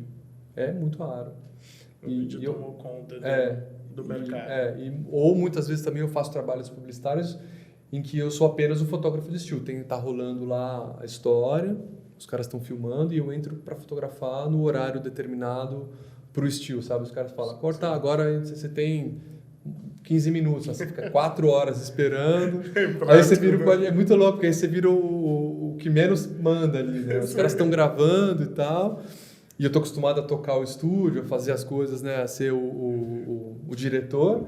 Aí quando você vai fotografar, só fazer as fotos, você fica meio lá fora, esperando horas. Assim. Aí a produtora fala assim, olha, atrasou 2 horas, tá? Você fala, não, tudo bem e tal. Tudo, pra mim, tudo vale o quanto você está cobrando. Se eu estou cobrando bem, não tem problema. Eu falo, se eu cobrei certo, tá tudo agora, putz, se eu cobrei errado, os caras me fazem esperar, eu fico louco. Olha o que eu estou fazendo aqui, essa galera tá louca. Eu vou lá, eu vou. Agora, se você cobrou direitinho, se tá tudo bacana, se você não errou no orçamento, você fala, não, tranquilo, eu tô aqui, tomo um café, levo o laptop, aí você abre ali, dá uma trabalhada. Sim. Aí você fica, tá com um assistente bacana do seu lado, conversa. Sim. Então vai muito disso, assim. Na fotografia você falou que tem esse projeto, né, dos... como é que é o nome? Reservados. No vídeo, você tem algum projeto, alguma ideia que ainda não deu para realizar? Você fala assim, eu ainda quero fazer isso. Não tenho. Eu nunca parei para pensar nisso, estou respondendo assim rapidamente, mas eu acho que eu não tenho mesmo, porque o vídeo, ele tem... Fazer um doc de retrato? Não, eu quero fazer um retrato. Aí eu chamo alguém para me acompanhar. Você faz um doc aqui para mim, eu dirijo para vocês e tal. Porque, na verdade, eu não gosto muito. Não é uma coisa que eu gosto muito, assim. Porque fotografia é trabalho, a gente tem que trabalhar, tem que sentar, tem que fazer orçamento, tem que cobrar, mandar nota, tem que ver pós-produção, pré-produção, quem vai fazer o WhatsApp milhões. Não é um negócio assim que nem muita gente pensa que é, né? Sim. Que é tipo, apesar de ser incrível, você viaja, vai para lugares, vê pessoas, é um trampo. Sim. Só que quando eu tô com a câmera na mão fotografando alguém, de novo, só de falar eu fico arrepiado, entendeu? Eu amo. Então aquilo eu amo de verdade. Eu amo mesmo, é uma coisa que me toca, sei lá, eu tenho o Caetano Veloso na frente da minha câmera aqui, eu falando pra ele assim, vai, agora, sabe, dando... Cara, você fala, na hora que eu acabo, eu viro assim, sabe assim, falo, cara, tem uma foto. E no vídeo eu ainda não senti isso. Eu ainda não senti esse... Eu gosto muito de ver o trabalho, demora muito, pra ficar pronto, entendeu? A edição, pega o saco, a cor... Fala, não acaba. Aí quando acaba e tal, você fala, vê o produto final, dá orgulho. Você fala, mas assim, puta, eu queria entrar num outro agora? Não. Eu quero a minha foto. A foto é mais imediatista. Eu acho que tem mais a ver com a minha personalidade. Eu sou um cara meio imediatista, assim, rápido. É muito mais rápido do que o vídeo, com certeza. E também saber sintetizar uma história em um frame e uma foto É muito legal, e é muito difícil. E eu fico tenso, e eu gosto dessa tensão. Porque no vídeo, só para todo mundo entender, você tem tempo da emoção chegar e ao ápice e ir embora. Né? Você está conversando com alguém, aí ela está contando uma história triste, e aí a história triste vai crescendo até ela se emocionar ao extremo e depois vai caindo isso. Na foto, não. Na foto... Você precisa pegar o frame, a foto, exatamente onde essa emoção passa tudo que tem que passar. E se você não pegar, não tem. É muito legal, é muito louco. Se você clicou no lugar errado, você não tem essa emoção passando tudo que tem que passar. A foto, ela é apenas um momento, né? Uma mentira de um momento. Ela não é uma realidade. Eu não acredito que a foto capta a alma de ninguém. Ela capta aquele momento naquela hora. Mas aquele momento, você vai captar alguns... Quando você sabe que você captou, é porque você captou o melhor momento que aquele personagem te deu naquela ocasião. Então, eu não sei como ele pode dar esse momento de novo para outra pessoa, mas eu sei que ali, naquela ocasião, foi a melhor... E, cara, você vê, a luz tá incrível, o make, tudo, cabelo, você fala, tudo incrível. Quando tem a foto, quando tá acontecendo, tem um momento ali, existe uma linha de comunicação direta. Você está com a câmera aqui, olhando pelo visor, e aí aconteceu. E são alguns segundos que acontece ali. Sim. E aquilo ali começa, a respiração muda, fico arrepiado de novo. Eu sou realmente apaixonado por essa parada. A respiração muda, e ali você encontrou. Aí você explora aquilo ali ao máximo até você falar... Aí você vai lá e ainda, cumprimenta a pessoa, sabe? Fala, cara, nossa, a gente conseguiu, pode trocar. Vai, vamos para a próxima. E se alguém entra no meio ali, você quer matar. Então eu sempre falo para as pessoas, vai entrar, porque todas elas são, o que importa não é a menor foto, é tudo, tá, o look legal, dependendo do trampo que você está fazendo, né? Dependendo do job. Então eu falo para os styles, para o make, o cabelo, eu falo assim, antes de entrar, fala comigo, porque às vezes vai estar ruim para você, mas eu vou usar para minha foto. Se você entrar, você pode estragar um momentinho ali. Então essa coisa do... E no vídeo eu ainda não... No vídeo é contar história, é legal, mas é um formato mais... Eu não tenho essas explosões de prazer que eu tenho no retrato, sabe? Essas são explosões mesmo, são coisas que mexem com batimento cardíaco, com a forma que você respira, que você olha. Meio que fica visão focal. Você para de olhar tudo e você só vê com a pessoa, assim, sabe? É muito... Isso dá para acontecer em qualquer ocasião, num set grande, no pequeno, sozinho. Criar conexão com o personagem que você está registrando. E depois, quando eu vou editar, eu nem olho muito o resto, porque eu já sei onde está. Eu já sei ali onde está. Eu olho para não falar que não olhou, mas assim, você olha assim, eu falo, não, tá aqui, eu já sei onde está, sabe? É isso que eu quero. Aqui. Mesmo que depois possa ter alguma coisa legal, eu já sei. E muita gente me pergunta, mas... Já me foi perguntado isso algumas vezes, quando você vai ver um arquivo antigo, você não encontra uma joia? Eu falo, cara, não encontro. A joia eu já tinha achado, porque eu já sabia que na hora que eu meio que... Na hora que você clicou, você já sabia. Assim, essa aqui que é a... Na quarta foto, eu sei que a quarta foto é a... Você sabe, eu não sei muito bem qual é o número, porque a coisa vai rolando, mas eu sei onde ela tá no momento da edição ali. É por aqui, quando aconteceu foi aqui, assim. Sim. Então eu olho ali e falo, tava aqui mesmo. Aí quando você faz uma edição, por exemplo, faz uma editorial e tal, e manda uma edição pro cliente, aí o cara te manda, legal, você não tem uma? Você fala, pô, se eu não mandei é porque eu não quis mandar, cara. Aí eu falo assim, eu vou falar pro cara que não, ou vou ser o cara legal que vou falar que sim? Aí eu vejo o orçamento, eu cobrei direito? Eu não tem, vou te mandar Você cobrou direito? Não, cara, isso aí que tem aí é o melhor, eu te mandei o melhor. Se eu não mandei é porque eu não quero que entre. Daí tudo vai depender. De quanto, se o preço está justo. Se for uma editorial, não. A editorial é assim, é isso aí que tá aí. Esse é o ouro. Aí se for uma publicidade, um negócio, você fala, não, tem, claro. Às vezes a pessoa nem achou ruim. É só pelo fato de... Você tem outra, só pra gente... Tem opções. Tem opções. Só pra garantir, né? É essa aí. Tô te mandando essa, é a melhor. Pra quem tá começando no retrato, quem que você indica? O que eu indico? Pra conhecer. Algum fotógrafo pra conhecer? Ou retratistas, ou pintores, ou o que você indica? o cara começou no retrato. O que ele precisa consumir que você acha interessante? Eu sou muito fã dos clássicos, né?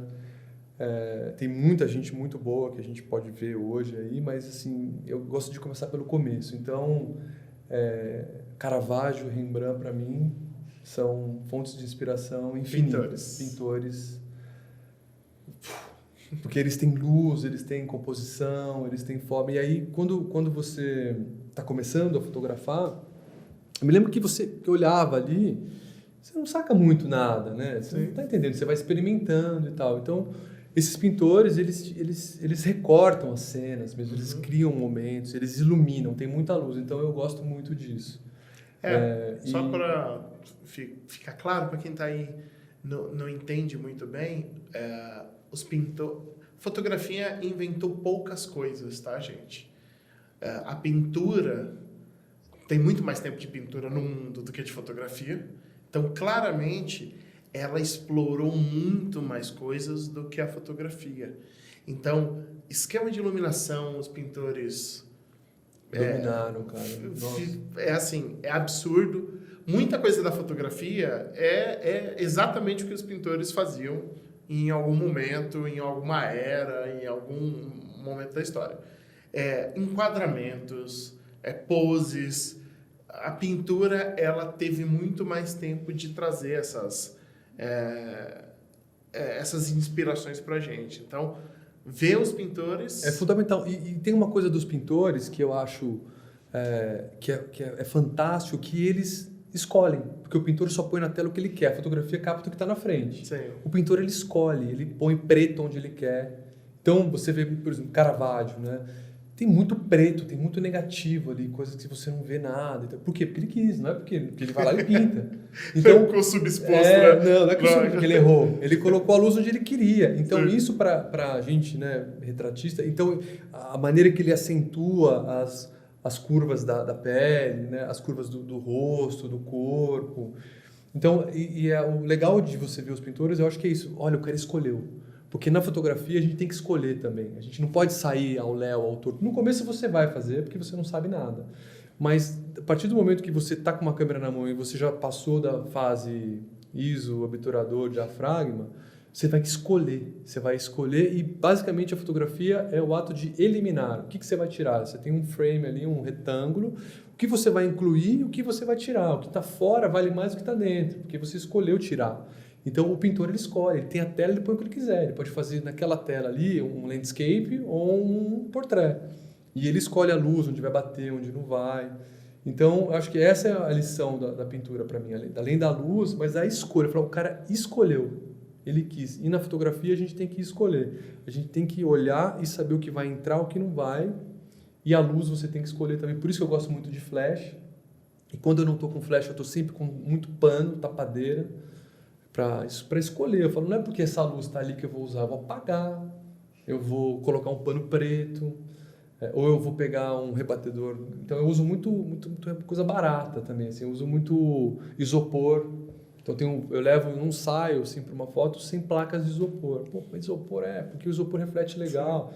Às vezes você está do outro lado da rua, então a fotografia é edição, é escolha, é eliminar e incluir só o que você quer. Então eu acho que essa é uma coisa importante, assim, ter um ponto de vista, sabe? Você tem que buscar alguma coisa. Sim. E na fotografia, falando dos clássicos, né, ainda como retrato, não há nada para mim ainda como Richard Avedon.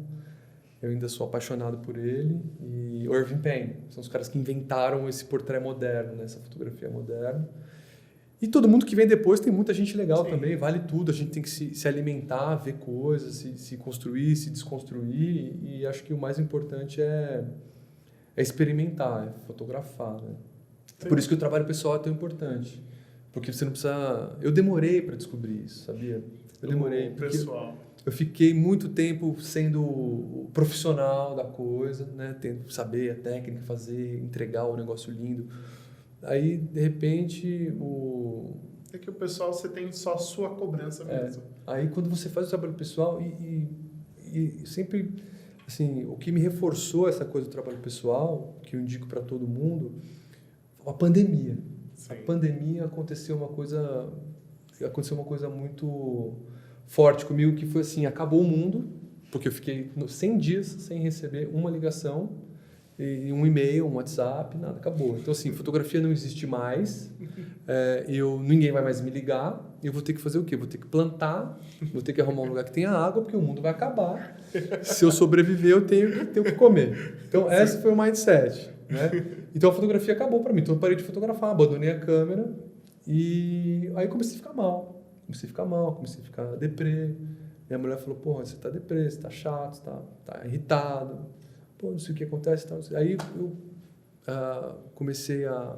Ninguém me ligava, e eu trabalho muito, todo dia, muito tempo, tenho muita foto, muita coisa, então eu estou sempre fotografando, de repente não estou mais. Não viajo para lugar nenhum, não pego a câmera para nada. Aí eu comecei a analisar, falei, cara, e agora o que eu vou fazer da vida e tal? Como é que... Deixa eu me analisar por cima, me olhar. O que eu estou fazendo quando eu não estou fazendo nada?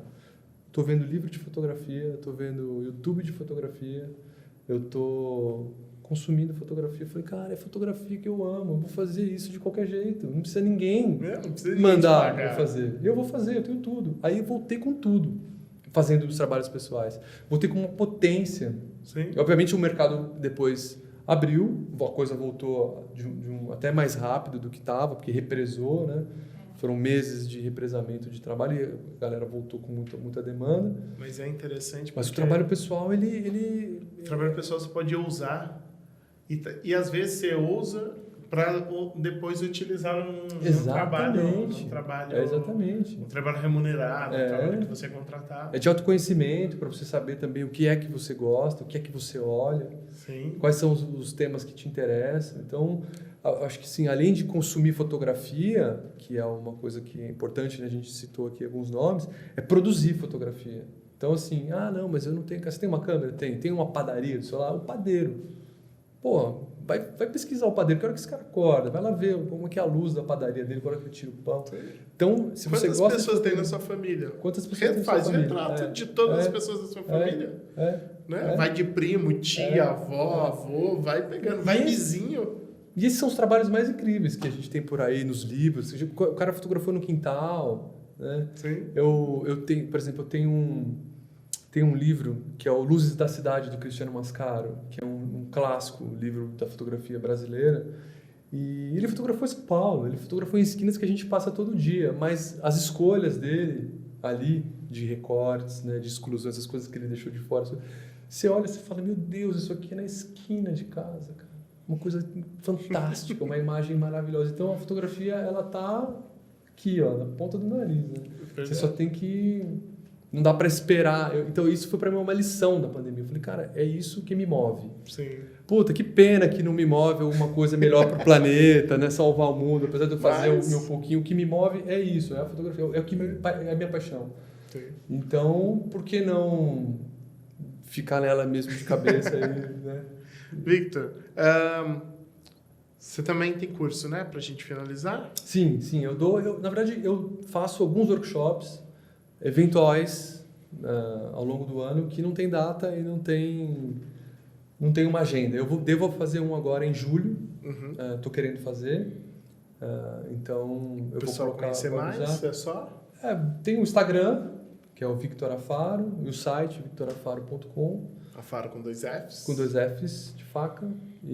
Mas os workshops eles acontecem de forma aleatória, assim, porque o meu trabalho mesmo não é aula, é produzir imagem. Você acompanha na rede social na hora que tiver. Tiver disponível, eu faço. Eu estou fazendo agora no meu estúdio. E é um lugar gostoso de receber, de conversar. E muitas vezes a galera vem no estúdio, mas eu queria entender um pouquinho mais dessa coisa técnica. Eu falo, cara, vai no YouTube. Sabe? Vai no YouTube, que lá você vai aprender. Você não paga ninguém para fazer isso. Você quer aprender uma coisinha técnica, uma coisinha da lente... Pega, experimenta e vai no YouTube. Porque a fotografia, os meus workshops, eles são muito mais de... Tem uma parte técnica, claro, que a fotografia lá depende, mas muito mais de mostrar as realidades. Eu gosto de mostrar a construção das imagens. Porque é o meu barato, que é assim, olha como começa o ensaio e olha onde eu cheguei. E ninguém me falou para começar aqui e ninguém sabia que eu ia chegar aqui. A gente que constrói isso na hora. Então, é esse processo que é a riqueza da fotografia para mim, que é você construir do encontro, né? Porque às vezes a pessoa começa meio dura. Assim, você vai fazer um retrato, a primeira coisa que a pessoa fala, ela se posiciona na frente da câmera, põe a mão no bolso, cruza o braço e fala assim, e agora? Tô pronto. E aí? Você tem que saber o que fazer, né? O que falar. Sim. Então eu acho isso muito mais rico do que... Porque técnica você aprende. E depois que você aprendeu, você leva para sempre, né? ISO, diafragma, obturador, independente da marca. São fundamentais, tem que saber. Aprendendo isso daí, a outra parte, que é um pouquinho mais etéreo, que é como conversar, como criar clima, é um negócio que só ali na experiência e vivendo ali você vai conseguir. E se você tiver num workshop, numa aula, que um fotógrafo consiga passar esse ensinamento, é bem interessante. Eu sou um cara tímido na vida real. Se eu saio para algum lugar, eu sou tímido, sou difícil de fazer amizade. Tipo, a minha mulher é carioca. Eu saio com ela conhece mais gente do que eu, já faz mais amizade do que eu, ela é meu oposto. Eu sou sempre meio né, quietão e tal. Ela faz amizade com o pessoal da fila. Então, ela já faz com todo mundo. Depois já tá fazendo um job com aquela mulher, quer que a gente encontrou não sei aonde. Eu falo, puta, que louco. Só que quando eu tô com a câmera, ali é o meu momento. E eu acho que se você for tímido com a câmera na mão, você não tem a foto. Você vai ter o que o cara quer, só o que ele quer te dar, não o que você conseguiu tirar, né? Então, eu tenho a câmera, eu me transformo, assim, numa pessoa sem vergonha. Victor, obrigado pelo prazer. Papo. Foi ótimo. Sigam o Victor Afaro lá nas redes sociais dele. Tem YouTube também? Tem YouTube, tá um pouquinho desatualizado. Victor Afaro também. Mas coloca lá que eu deve não ter os acabo não trabalhos. usando, mas tem os vídeos profissionais, tem coisas lá. Não é o meu canal, eu não sou um youtuber. Sim, mas tá lá. Mas tá lá. Mas tá lá. Tem que tá. Acompanhe no Instagram para você ver os trabalhos dele. Fora tem o site dele, que ali vai ter todos os trabalhos de revista e tudo que você já fez. Obrigado pelo papo. Foi um prazer estar aqui. Obrigado por aceitar o convite. Claro. Poderia continuar ainda para esse assunto. Sim, não tem fim. A gente convida novamente. A gente está sempre conversando com fotógrafos. E em algum momento o podcast também vai ser sobre temas. Então vamos falar só sobre retrato. Aí chama a gente de retrato para falar, chama a gente com experiências diferentes de retrato para falar, vai ser muito bacana. Obrigado pela oportunidade. Obrigado a de vocês conversar. pelo convite. Gente, acessem o Canon College Oficial lá no Instagram. Conheçam os nossos cursos de fotografia e vídeo lá na nossa loja da Canon. E até a próxima.